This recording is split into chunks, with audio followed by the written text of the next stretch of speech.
수행품 7장 공부하도록 하겠습니다. 제가 한번 봉독하겠습니다. 7. 대종사 선원 대주에게 말씀하시기를 영광의 교도한 사람은 품삯 얼마를 벌기 위하여 예외날 교당 근처에서 일을 하고 있더라 하니 그대들은 그 사람을 어떻게 생각하는가? 한 제자 사려기를 그 사람이 돈만 알고 공부에 등한한 것은 잘못이오나 만일 그날 하루에 먹을 것이 없어서 부모 처자가 줄이게 되었다 하면 하루의 예외에 빠지고라도 식구들의 기한을 면하게 하는 것이 옳지 아니하오리까. 대종사 말씀하시기를 그대의 말이 그럴듯하나 예외는 날마다 있는 것이 아니니 만일 공부에 참 발심이 있고 법의 가치를 중요하는 사람이라면 그동안에 무엇을 하여서라도 예외날 하루 먹을 것은 준비하여 둘 것이오늘 예외날을 당하여 비로소 먹을 것을 찾는 것은 벌써 공부에 등한하고 법에 성의 없는 것이라. 그러므로 교당 내왕시 주의사항에도 미리 말하여 둔 바가 있는 것이며 또는 혹 미리 노력을 하였으되 먹을 것이 넉넉지 못하더라도 그 사람의 마음 가운데 이로의 사심이 없이 공부한다면 자연 먹을 것이 생기는 이치도 있나니 예를 들어 말하자면 어린아이가 그 어머니의 배 밖에만 나오면 안 나던 젖이 나와져서 그 철록을 먹고 자라나는 것과 같나니라. 지금 이제 수행품에서 원불교 수행에 대한 이야기를 쭉 설명을 하시는데요. 1장, 2장 넘어가면서는 주로 수행인의 마음가짐이나 태도 이런 것들을 말씀하신다고 볼 수 있습니다. 지금 이 7장도 이제 그런 말씀이죠. 수행인의 삶의 태도, 우선순위, 핵심 가치 이런 것들을 강조하시는 법문이다 볼 수 있을 것 같아요. 이 상황은 실제로 있었던 상황인 것 같아요. 교도님 중에 예외날 결석을 하는 사람이 있었던 것 같아요. 근데 연유를 보니까 품삯을 벌기 위해서 이제 예외 법회에 빠졌다. 그걸 보시고 법문을 하십니다. 여기에 대해서 어떻게 생각하냐 이러면서 제자들에게 질문을 하십니다. 그랬더니 쉽지 않죠. 사실 저희한테 지금 질문을 하신다고 해도 대답하기가 쉽지가 않습니다. 왜냐하면 그만한 사정이 있기 때문에 결석을 한 것 같아 보이잖아요. 그런데 한 제자가 그 결석한 교도님의 사정을 참작해서 좀 변호하는 듯한, 두둔하는 듯한 대답을 합니다. 돈만 알고 공부에 등한한 것은 잘못이라고 원칙적인 입장은 밝히지만 상리를 해서 돈을 벌지 못하면 가족들이 이제 굶게 생겼거나 공경에 처한다면 좀 빠져도 되지 않겠냐 라고 두둔을 합니다. 제자가. 제가 보기에는 상당히 합리적인 대답을 한 걸로 보입니다. 교도님도 어떻게 생각할지 모르겠는데. 그런데 여기에 대해서 대종사님께서 다시 부연을 하십니다. 그대의 말이 그럴듯하나 이제 그럴듯하다 이러고 끝나면 모르겠는데 그럴듯하나라고 하시면서 뭔가 하시고 싶은 말씀을 지금 시작을 하십니다.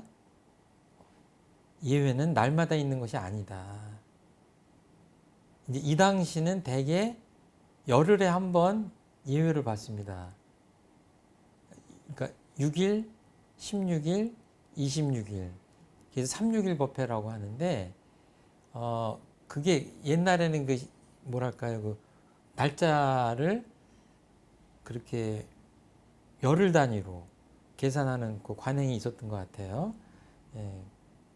근데 이제 그 다음에는 이제 세월이 흐르면 일주일에 한 번으로 정례예외 법회가 이제 실시가 되죠. 그래서 이 예외는 그 우리 신앙과 수행에서 아주 굉장히 중요한 그 프로그램이죠. 빠지면 되지 않는. 이제 그런데 이제 피치 못할 사정이 있어서 결석을 하니까 거기에 대해서 이제 다시 말씀을 하시는데, 공부에 찬발심이 있고 법의 가치를 중요 아는 사람이라면 그동안에 무엇을 하여서라도 예외날 하루 먹을 것은 준비하여 둘 것이언을. 대종사님의 관점은 좀 다른 거예요. 어떻게 해서든지 그 당시 같으면 열흘 동안, 또 요즘 같으면 그 한 6일 동안, 7일 동안 법회 전까지 그 기간이 있지 않냐. 그때 미리 준비를 해서 법회에 빠지지 않도록 해야 되는 거 아니냐, 이런 말씀이십니다. 그래서 예외날을 당해서 비로소 먹을 것을 찾는 것은 벌써 공부에 등한하고 법에 성의가 없는 것이라, 이렇게 그 나무라십니다. 그러니까 쉽게 얘기하면 뭐 햄릿이 사느냐 죽느냐 그것이 문제로다 그랬다고 하는데, 여기서는 법이냐 밥이냐 이 선택의 기로에 놓인 거라고 할 수 있을 것 같아요. 좀 대종사님께서 냉정하게 이 취사를 하십니다. 어떻게 해서든지 미리 준비를 해야 되고 그동안에 무엇을 하여서라도 아무튼 빠지지 않도록 해야 된다. 그러니까 이게 뭐냐면 교리적으로 보면 상시흉형 주의사항에 이제 교당내화시 주의사항 뒤에 말씀 나오는데, 그 전에 상시흉형 주의사항 보면 응용하기 전에 응용의 형세를 보아 미리 연마하기를 주의할 것이요, 이런 대목이 있거든요. 그러니까 이 공부인이라면 내가 지금 법회를 가야 되는데 지금 잘못하면 또 내 수입에 문제가 생기니 품삯을 받지 못하게 생겼네. 이 형세를 알잖아요. 그렇죠? 그러면 거기에 대해서 어떻게 하라고요? 미리 연마를 해야 되는 거죠. 어떻게 해야 내가 공부에도 정성을 들일 수 있고 그 생계에도 지장이 없을까를 미리 연구해야 되겠죠. 그렇죠? 예. 그리고 이제 대종사님 법문이십니다. 그러므로 교당내왕시 주의사항에도 미리 말하여 둔 바가 있는 것이며, 여기서 말씀하시는 교당내왕시 주의사항은 5조예요. 5조. 5조를 제가 읽어드리면, 매 예외날에는 모든 일을 미리 처결하여 놓고 그날은 교당에 와서 공부에만 전심하기를 주의할 것이요, 이렇게 되어 있어요. 그러니까 꼭 이 법문하고 맞아 떨어지는 말씀이에요. 그러니까 일주일이나 열흘 후에 법회가 있다면 그 법회가 닥치기 전에 미리 모든 일들을 처결해 놓으란 얘기예요. 그 품삯을 미리 벌어 놓으란 얘기입니다. 기본적인 원칙은 그렇게 해라. 그러니까 그 웬만해서는 예외를 두지 말아라 라고 말씀하시는 겁니다. 미리미리 다 준비를 해라. 그런데 이어지는 법문은 뭐예요? 그렇게 미리 노력을 하였으되 먹을 것이 넉넉지 못하더라도 그 사람의 마음 가운데 이로의 사심이 없이 공부한다면 자연히 먹을 것이 생기는 이치도 있다, 이렇게 말씀을 하세요. 그러면서 비유하시기를, 어린아이가 먹을 걸 준비해서 태어나진 않잖아요. 그런데 어머니 배 밖에만 나오면 어머니 젖이 나온다 하는 거를 철록이라 이렇게 표현하세요.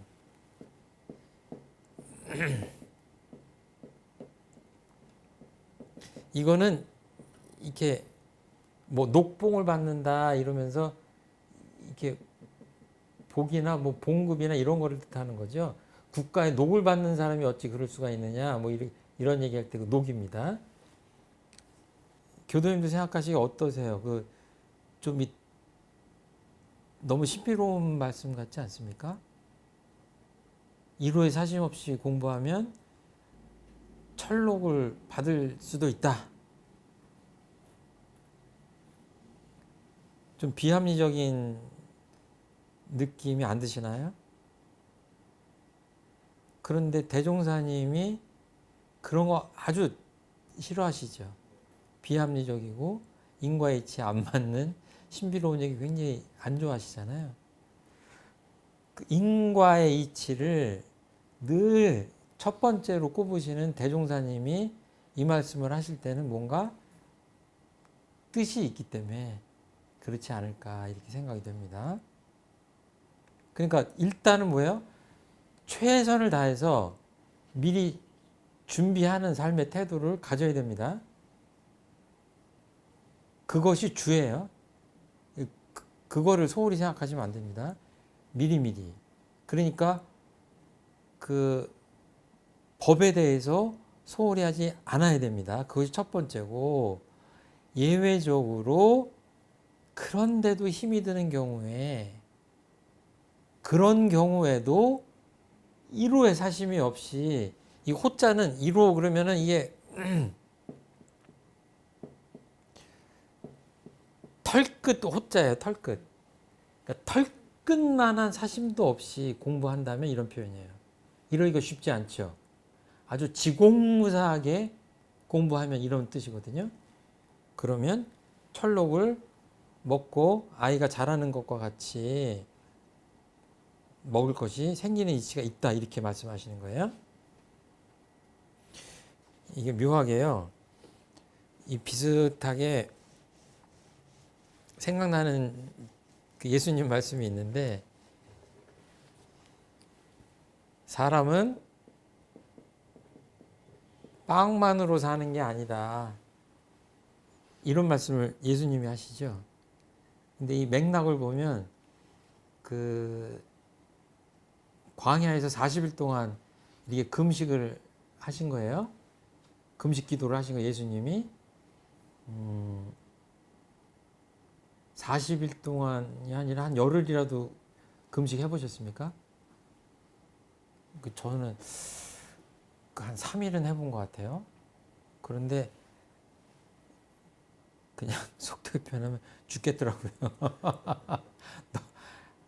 하늘이 노랗고 진짜 견디기 힘든 것 같아요. 그냥 이렇게 약간의 뭐 주스나 뭐 주스 같은 걸 먹고 단식원 같은 데서 우리 효소 단식원에서 일주일 정도는 해봤는데, 그때는 그 정도는 아니었는데 그냥 막무가내로 맹물만 먹고 3일을 가니까 정말 죽겠다는 생각이 들어요. 느낌이 들었어요. 근데 예수님이 40일 정도를 단식을 하셨다고 하면 어떻겠어요? 얼마나 기진맥진되고 그 배가 고프셨겠어요. 그 악마가 예수님을 찾아와서 귀에 속삭이는 거예요. 그렇게 위대한 능력을 얻었다고 하는 예수님, 이 돌이나 이런 것들로 한번 빵을 한번 만들어 보십시오. 근데 그 신통이나 이런 것들에 방점을 찍지 않고 뒷얘기에 좀 착안할 필요가 있어요. 뭐예요? 배가 그렇게 고픈데 어떻게 빵을 좀 드셔보는 게 좋지 않겠습니까? 이렇게 해석해도 될 것 같아요. 근데 그때 대답하시는 거예요. 사람은 내가 이 돌로 빵을 만드니 마니 이런 대답을 하신 게 아니라, 사람은 성경에 의하면 사람은 빵만으로 사는 것이 아니다라고 하셨지 않냐 라고 말씀을 하시는 거예요. 그러니까 뭐예요? 빵보다 중요한 게 있다 라고 대답을 하시는 거예요. 이게 뭐 맥락이 어떨지 모르는데 저는 예수님 이 말씀도 생각이 났어요. 한번 지금 생각 한번 해보세요. 1호의 사심도 없이 공부하는 사람이다. 그럼 그 사람의 평소의 삶의 태도가 어떨 것 같아요? 이 사람은 지금 가난합니다. 끼니를 걱정해야 될 만한 사람인데 1호의 사심이 없이 살아가요. 이 사람의 삶의 태도, 마음가짐은 이걸로 알 수 있고 삶의 태도가 어떻겠어요?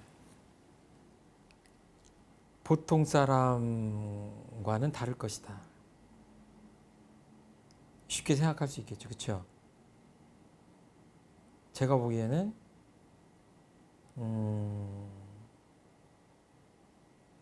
우리가 법신불 사하님을 믿잖아요. 그렇죠? 이 사하님이 어디 계세요? 이 1호의 사심이 없이 살아가는 이 사람 주변을 둘러싸고 있는 천지 만물 허공법계가 다 사하님이죠. 이 사하님과 다 이 온갖 사하님과 관계를 맺고 있는 거죠. 이 사람이 1호의 사심이 없다고 하는 것은 이론의 위력을 얻고 이론의 체성에 합할 만한 공부인이란 얘기라고 볼 수 있어요. 삶의 태도가 어떻겠어요? 지공무사하게 살아가는 거죠. 그랬을 때 누가 응하겠어요? 법신불 사하님, 이분을 둘러싸고 있는 이 모든 존재들이 이 공부인에게 응하겠죠.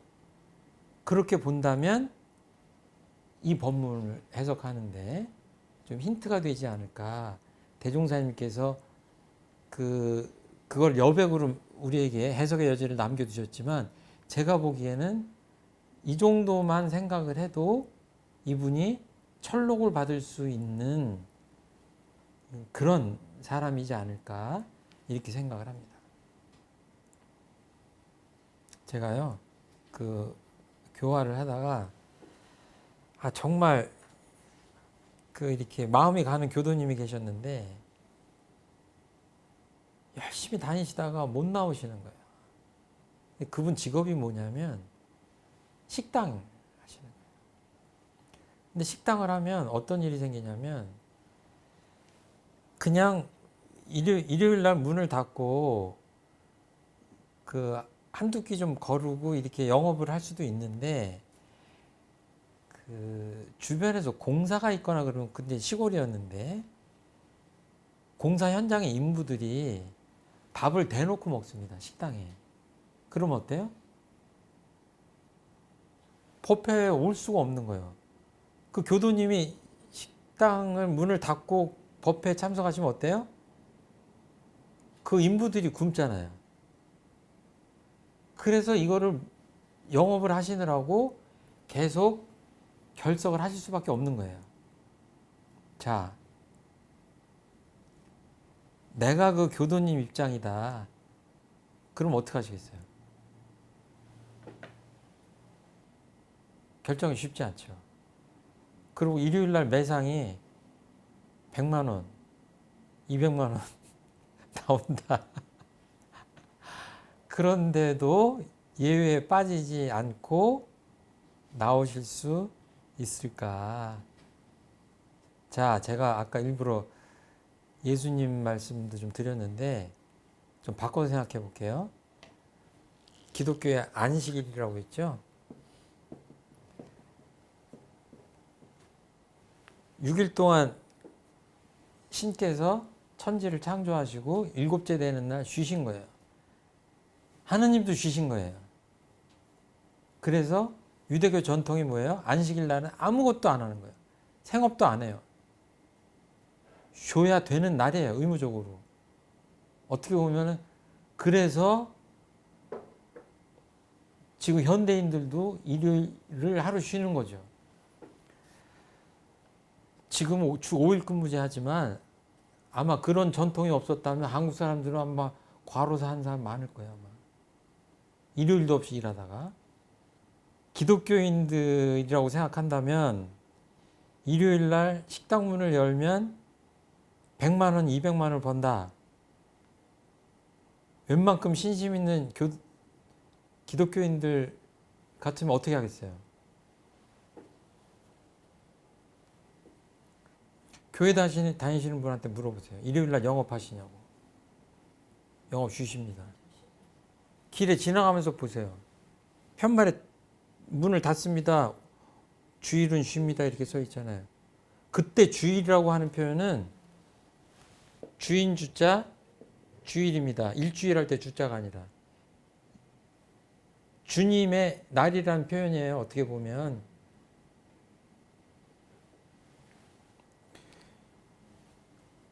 기독교인들 중에 일요일날 영업 안 해가지고 굶어서 돌아가셨다고 하는 분 보셨어요? 없잖아요. 그 신앙의 힘이에요. 어떤 일도 안 합니다. 그날 얼마나 많은 매장이 오르든 돈을 벌 수 있든 주종 본말을 확실히 세우고서 하는 거예요. 이렇게 본다면 어때요? 기독교 예를 들어서 좀 그렇긴 하지만 원불교 교도님도 마찬가지죠. 그거 그렇게 하라고 다 대종사님께서 미리 교당 내화시 주의사항 같은 것들을 이제 안내하셨잖아요. 그렇게 하셔야 된다. 일요일 날 혹시 이 법문에 이 품삯 벌기 위해서 법회를 빠지는 분처럼 혹시 열심히 일하시나요?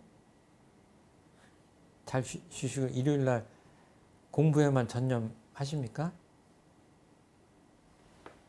예, 그냥 일요일 날은 법회 참석하고 뭐 단회도 하고 또 웬만해서는 다른 데 신경 쓰지 않고 신앙과 수행에 공부에 전념하는 것이 맞다.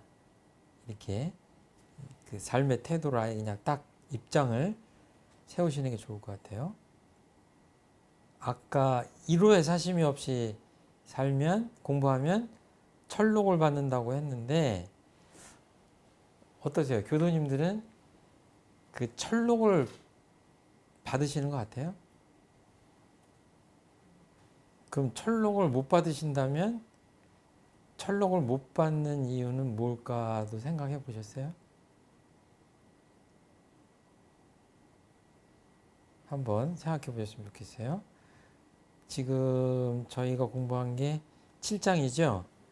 7장 공부하시면서 느끼신 거나 혹시 질문하실 거 있으시면 예전 대종사님 계실 때의 예회하고 지금 예회하고 형식이 똑같은가요? 비슷한데 좀 다르긴 해요. 예. 대개 이제 법문을 듣고 지금보다 더 제자분들이 강연도 많이 하고 발표도 많이 했어요. 그리고 법의문답, 이제 교리에 대해서 질문하고 대답하고 하는 것들을 많이 했고 또 끝나고 단회 같은 것들을 꼭 하셨고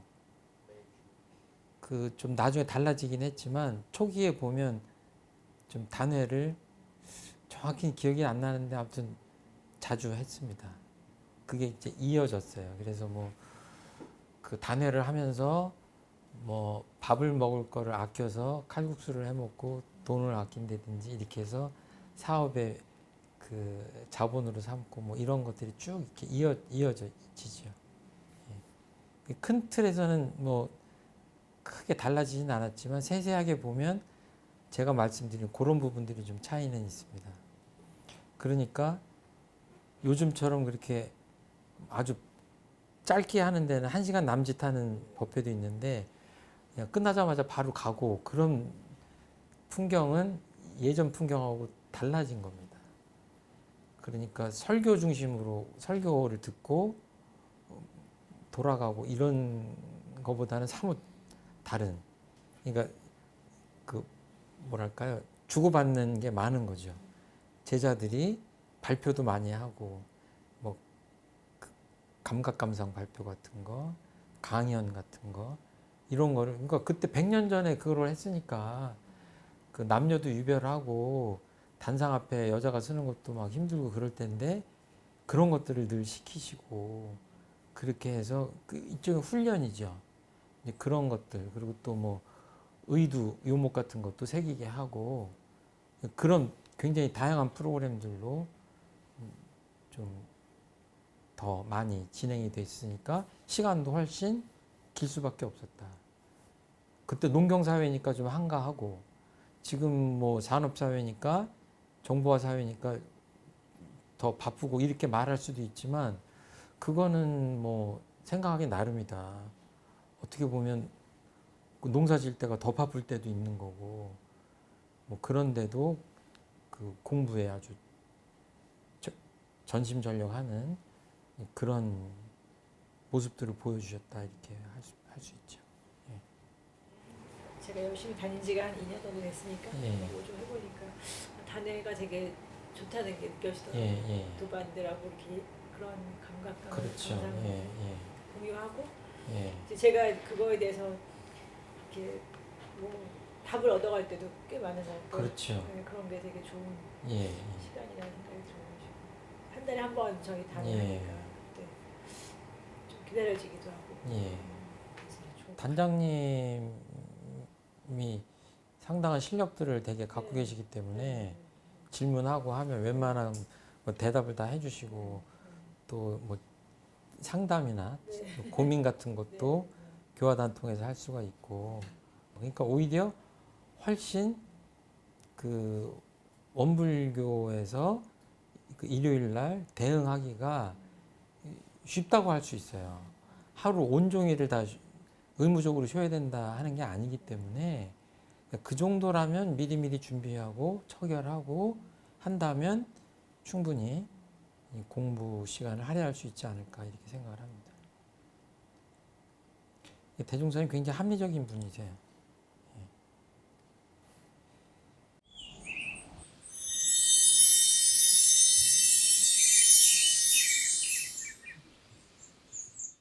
팔장 공부하도록 하겠습니다. 제가 한번 읽겠습니다. 8. 대종사 예외에서 대중에게 말씀하시기를 내가 오늘은 그대들에게 돈 버는 방식을 일러주려 하노니 잘 들어서 각각 넉넉한 생활들을 하여 보라. 그 방식이라 하는 것은 밖으로 무슨 기술을 말하는 것이 아니라 안으로 각자의 마음 쓰는 법을 이름이니 우리의 교법이 곧 돈을 버는 방식이 되나니라. 보라, 세상 사람들의 보통 생활에는 주색이나 잡기로 소모되는 금전이 얼마이며 허영이나 외화로 낭비되는 물질이 얼마이며 나태나 신용 없는 것으로 상실되는 재산이 또한 그 얼마인가. 생활의 표준이 없이 되는 대로 지내던 그 사람이 예외에 나와서 모든 법을 배우는 동시에 하라는 일과 말라는 일을 다만 몇 가지만 실행할지라도 공연히 허비하던 돈이 밖으로 새어나가지 아니하고 근검과 신용으로 얻는 재산이 안에서 불어날 것이니 이것이 곧 돈을 버는 방식이니라. 그러하거늘 세상 사람들은 공부하는 것이 돈 버는 것과는 아무 관계가 없는 줄로 알고 돈이 없으니 공부를 못한다 하며 돈을 벌자니 예외에 못 간다 하나니 그 어찌 한편만 보는 생각이 아니리요. 그러므로 이 이치를 아는 사람은 돈이 없으니 공부를 더 잘하고 돈을 벌자니 예외에 더 잘 나와야 하겠다는 신념을 얻어서 공부와 생활이 같이 향상의 길을 얻게 되리라. 7장에 이어서 그 예외에 대한 그 중요성, 그 예외를 대하는 태도 이런 것에 대한 법문이 이어지고 있습니다. 근데 여기서 법문의 시작은 내가 그대들에게 돈 버는 방식을 알려주겠다라고 말씀을 하시는 거예요.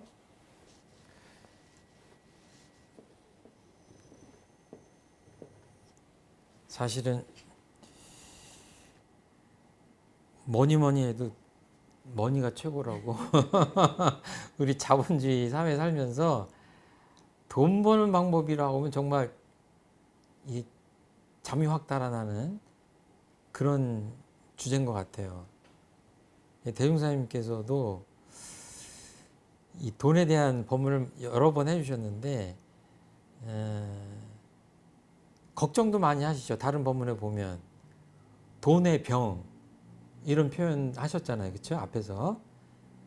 여기서는 돈 버는 방식을 일러주겠다. 그러니까 여러분들이 넉넉한 생활을 해봐라. 넉넉한 생활. 이게 다른 말로 하면 뭐죠? 여유로운 생활이죠. 여유로운 생활이라고 하는 것은 물질적으로도 정신적으로도 여유로운 생활이라는 얘기죠. 자, 대종사님이 이제 어떻게 말씀을 이제 이어가시는지 보기 전에 대종사님은 돈을 잘 버셨어요? 잘 벌지 못하셨어요? 대종사님은 돈 벌기 위해서 어떤 일을 하셨나요? 기억나시는 대로 한번 말씀해 보세요. 조합도 만들고 막 그랬어요. 예, 또 대종사님은 사실은 경제 활동을 많이 하셨어요.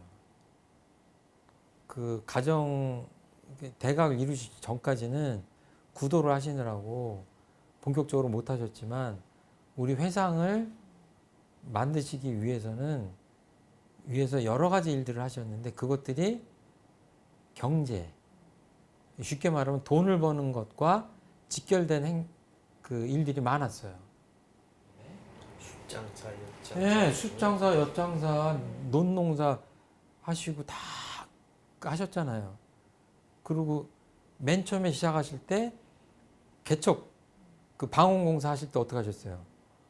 당신이 가산을 다 처분해가지고 현금화해가지고 그걸로 자본을 삼아서 간척지를 개간하신 거 아니에요?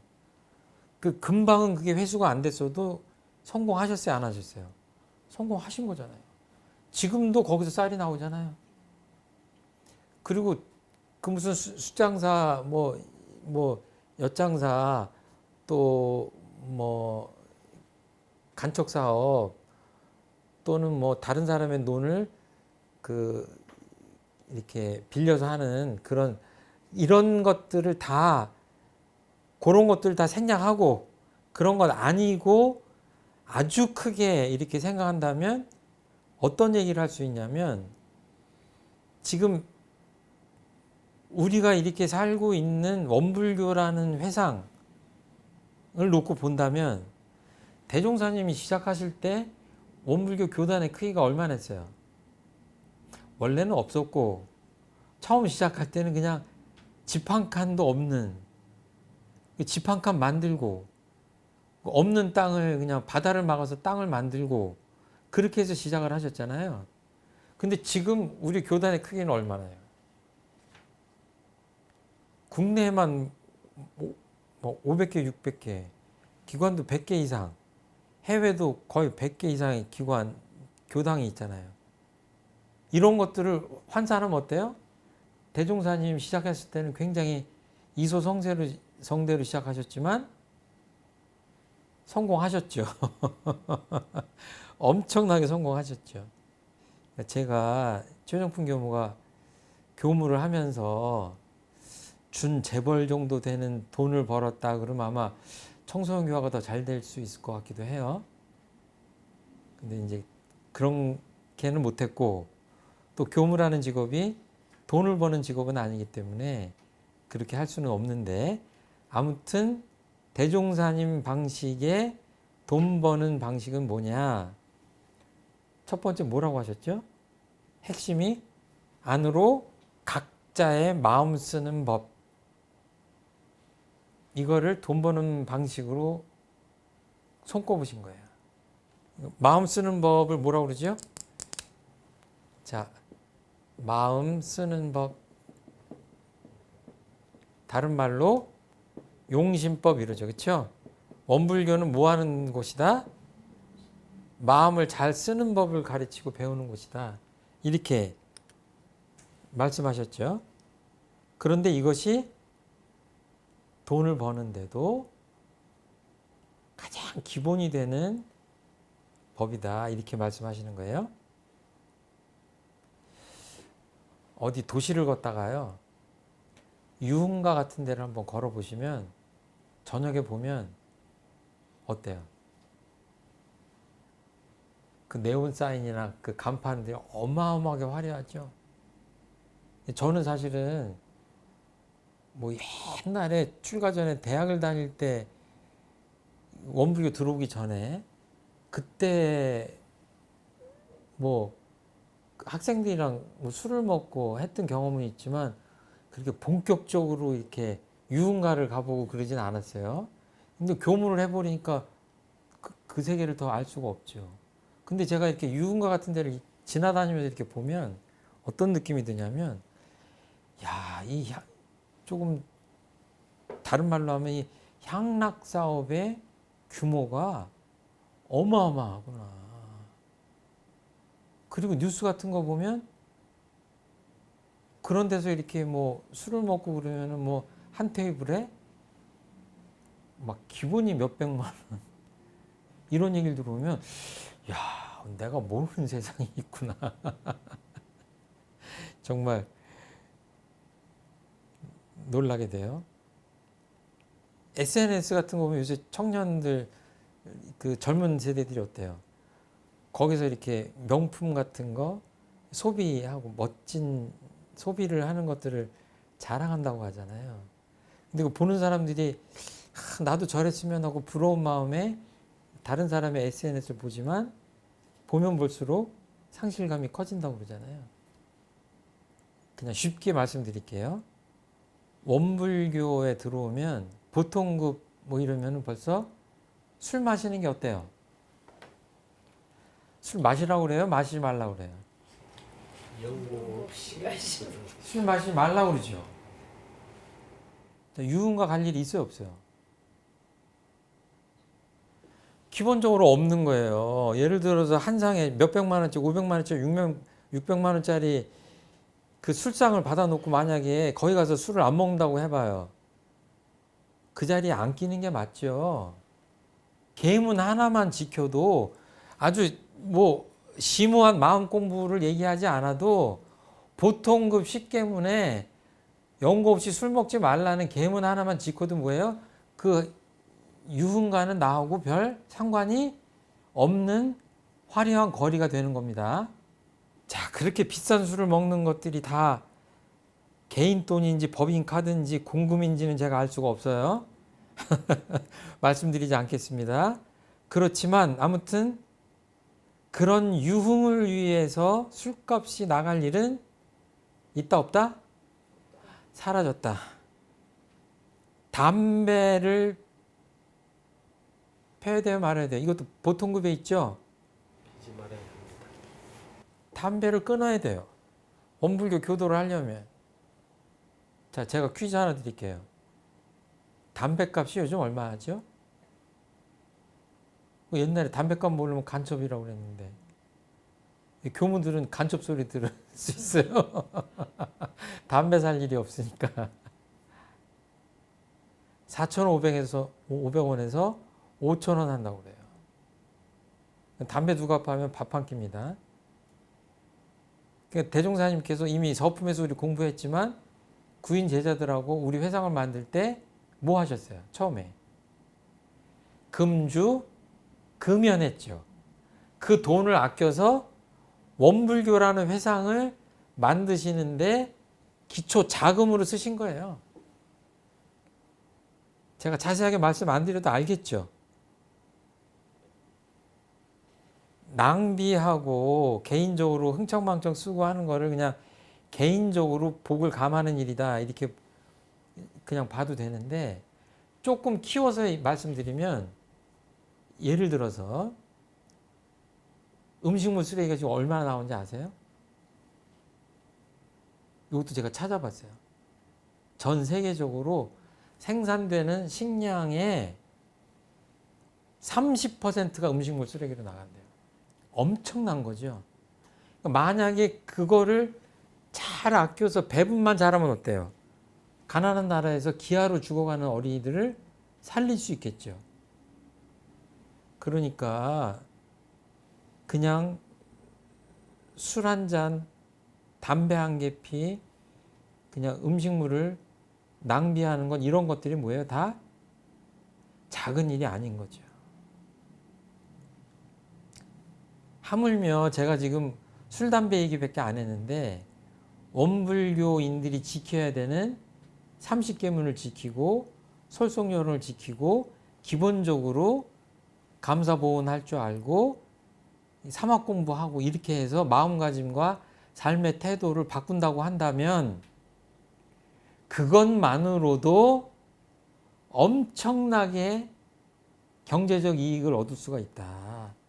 헛된 낭비를 줄일 수가 있다. 다른 말로 쉽게 얘기하면 돈 버는 길이 거기 있다. 그냥 돈 많이 벌었다고 자랑하고 하던 연예인들이 몇 년 지나면 빚더미에 올라갔다는 그런 스토리 많이 보시죠. 가끔 보시죠. 이게 마음 공부를 한다고 하는 것은 우리 인격의 그릇을 단단하고 튼튼하게 만드는 것과 같거든요. 그러니까 뭐예요? 밑빠지지 않은 독과 같은 거예요. 마음 공부가 잘 안 돼 있다 그런 건 뭐예요? 밑빠진 독이에요. 밑빠진 독에다 돈을 갖다 부은들 그 돈이 쌓이겠습니까? 그러니까 대종사님이 오죽 답답했으면 돈 버는 법을 가르쳐 주시겠다고 하셨을까 생각이 듭니다. 그래서 공부를 못하는 사람은 어때요? 돈이 없으니까 공부를 못한다. 돈을 벌자니까 예외에 못 간다. 이렇게 핑계를 대는 거예요. 그러니까 이 말은 마치 뭐와 같냐면 배가 고파서 밥을 먹을 힘이 없다라고 하는 것과 같아요. 대종사님 보기에는 앞뒤가 안 맞는 거예요. 대종사님 보기에는 돈을 벌자니 예외에 더 잘 나와야 되겠다라고 생각을 하는 게 정상적인 생각이다 라고 보시는 거예요. 공부를 잘하니까 돈도 잘 벌고 생활도 잘하게 되고 생활을 잘하고 돈을 잘 버니까 공부도 더 잘하게 되고 이렇게 시너지가 될 수 있는, 그러니까 이거를 그 교리적으로 얘기하면 뭐예요? 이거를 좀 한번 떠올려 보세요. 어떤 표현이 있어요? 우리 교전에 공부를 잘하니까 돈도 잘 벌고 생활도 윤택하게 할 수 있어요. 그러니까 생활을 잘하니까 또 공부도 더 잘하게 돼요. 그거를 이제 생활시 불법, 불법시 생활 이렇게 이게 그거예요. 생활을 더 잘하려면 공부를 해야 된다라는 말이에요. 그래서 이것이 생활과 교법이 서로 시너지가 나야 된다. 이런 말씀을 지금 하시고 싶은 거예요. 자, 인과의 이치를 제대로 안다면 공부하는 것과 돈 버는 것이 밀접한 관계가 있구나 라는 거를 알 수 있어야 됩니다. 제가요, 기업체를 운영하시면서 원불교 정신으로 기업체를 운영하시던 교도님들을 뵀거든요. 정말로 탄탄하게 어떤 갈등 없이 기업체 운영을 참 잘하세요. 그런 분들하고 얘기를 하면 경영을 어떻게 하시냐고 여쭤보면 꼭 그렇게 저는 그냥 대종사님 교법대로 하니까 회사 운영도 정말 잘 됩니다. 이런 대답들을 하시거든요. 그러니까 그런 분들이 이 법문을 실천하는 분들인 것 같아요. 그러니까 돈이 없다 그러면 어떻게 해야 되겠죠? 어떻게 해야 되죠?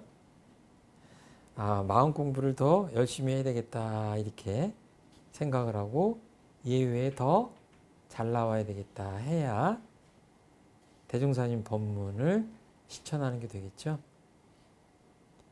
자, 한번 솔직히 한번 말씀해 보세요. 정말 마음 공부를 잘하면 돈도 잘 벌고 생활도 향상이 되고 그럴까요? 네, 체험하시고 계신가요? 그러니까 좀 속되게 들릴 수 있지만 부자 되셔야 돼요. 어떻게? 공부를 잘해서. 정신 수양 잘해서 수양력 얻고, 사리 연구 잘해서 연구력, 지혜가 뛰어나고, 작업지서 공부를 해서 실행에 힘이 쌓였는데 생활을 잘 못하고 하는 일을 실패한다? 그거야말로 앞뒤가 안 맞는 얘기잖아요. 인과관계가 안 맞는 얘기잖아요. 우리가 산속에 들어가서 무슨 호풍환호하고 이산도수하는 그런 신비로운 능력을 갖는 그런 수행법이 아니잖아요. 이 생활 속에서 어떻게 하면 내가 마음을 잘 사용하고 다스리고 하느냐 하는 거를 하는 거기 때문에 마음 공부를 잘하면 당연히 생활을 잘 할 수밖에 없다. 그 어떤 관점을 잊지 않아야 되겠다. 그런 말씀을 드립니다. 대종사님 마음에 좀 이렇게 좀 들어가서 대종사님이 이런 법문을 하실 수밖에 없는 그 안타까운 마음에 좀 공감을 하시면서 이 법문을 좀 대하시면 좋을 것 같아요. 얼마나 주변에서 핑계대는 사람이 많았는가. 일주일에 한 번, 열흘에 한 번 열리는 그 공부 기회인 예회에 왜 안 나오냐 보면 그냥 그 품삯을 벌어야 되고 또는 그냥 돈을 벌어야 된다고 하고 이런 핑계 저런 핑계 되는 사람들이 많았기 때문에 이런 말씀을 하시지 않았을까 하는 추측을 해봅니다. 이 말씀이 지금에 딱 맞잖아요. 그러니까 보통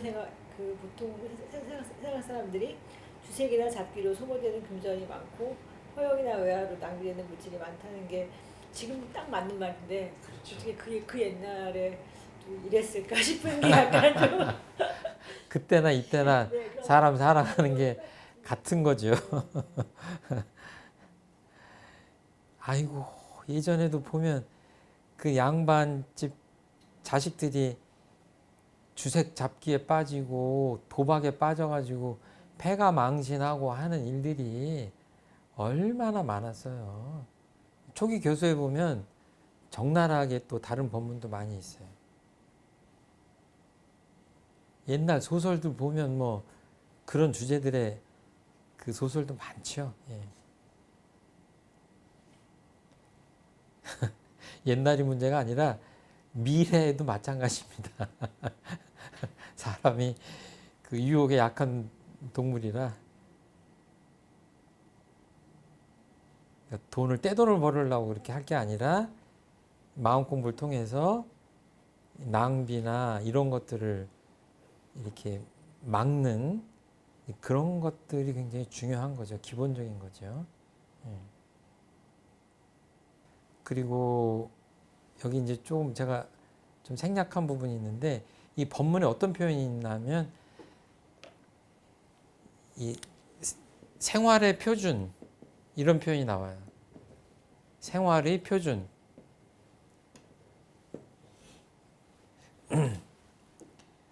생활의 표준이 없이 되는 대로 지내던 그 사람이 이런 표현을 하신 거잖아요. 그러니까 공부를 하면 어떻게 된다고요? 생활의 표준이 생기는 거죠. 그러니까 한번 이렇게 자신에게 한번 물어보세요. 내가 교당을 나와서 공부를 하면서부터 내 생활의 표준이 얼마나 바뀌었는가. 그냥 열심히 살아요. 이러시면 안 됩니다. 그 교당 나오기 전에도 열심히 사셨잖아요. 그냥 추상적으로 대답하시면 안 되고 신앙생활을 제대로 한다고 한다면 생활의 표준이 명확해야 돼요. 그래야 생활이 변합니다. 그래서 이 대목은 제가 책에다가 지금 언급을 하지 못해서 따로 말씀드립니다. 예. 수행품 8장 공부 마치도록 하겠습니다. 감사합니다.